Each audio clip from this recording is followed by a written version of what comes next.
When I first joined the Marine Corps, I never imagined how much my perspective on the world and myself would change. The transition from civilian life to the military was like stepping into an entirely different universe.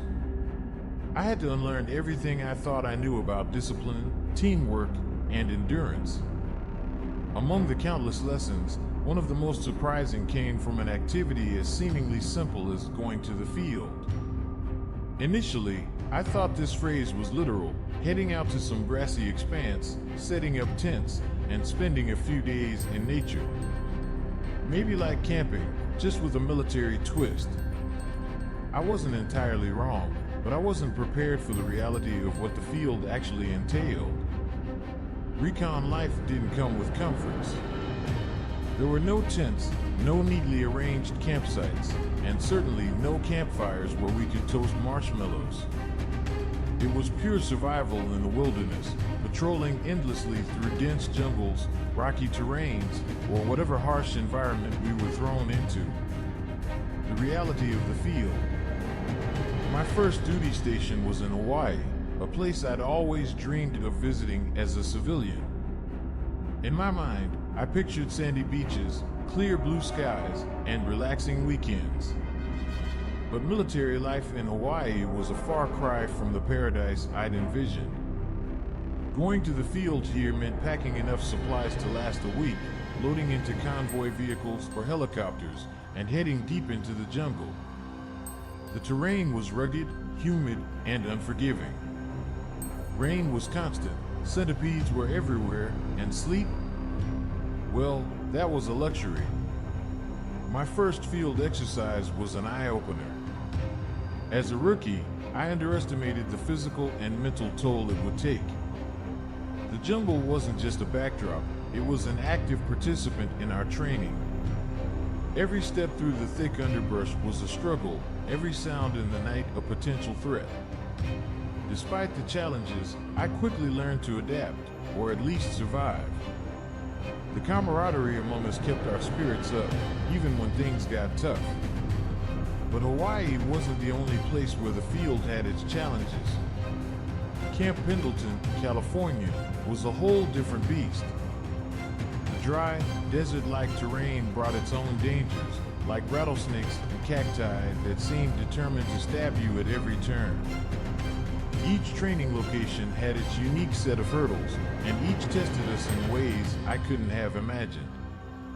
Encounters in the unknown. It wasn't just the physical environment that challenged us. Sometimes it was the unexplained. Marines are a tough bunch, not easily shaken.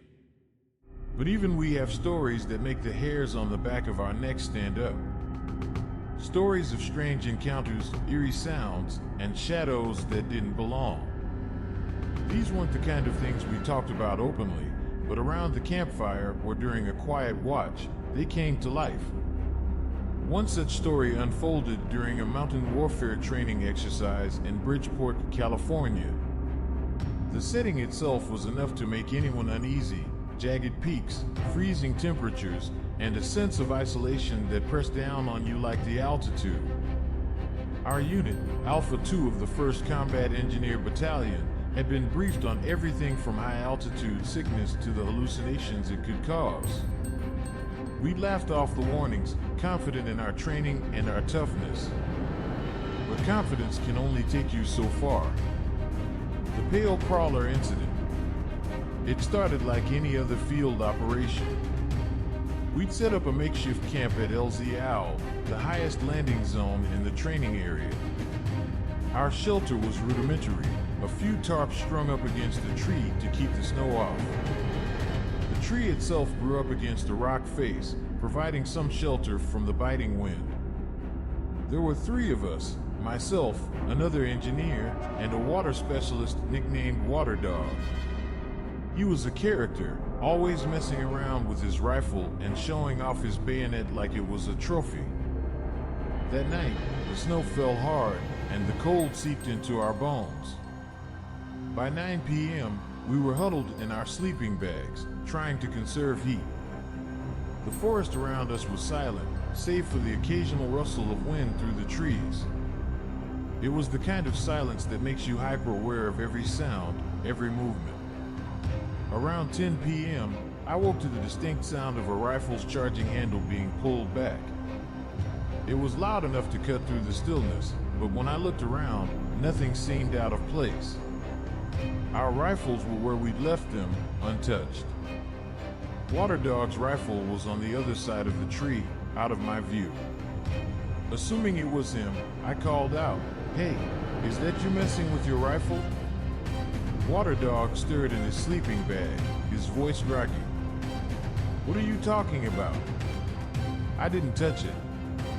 A chill ran down my spine, not from the cold, but from the realization that someone or something else had made that noise. I crawled out of the tarp, knife in hand, ready to confront whoever was playing games. But as I scanned the area, flashlight in hand, there was no one there. Our sergeant appeared moments later, drawn by the commotion.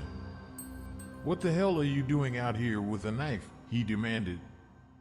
I explained what I'd heard, and he frowned, his expression unreadable. He checked with the fire watch, but they hadn't seen or heard anything. With no answers, he ordered me back to my sleeping bag, brushing off my concerns as fatigue or imagination. But I wasn't convinced. The next morning, as the sun rose over the snowy peaks, I noticed something odd. Tracks in the snow, large, elongated, and unlike anything I'd ever seen. They led away from our camp and disappeared into the dense forest.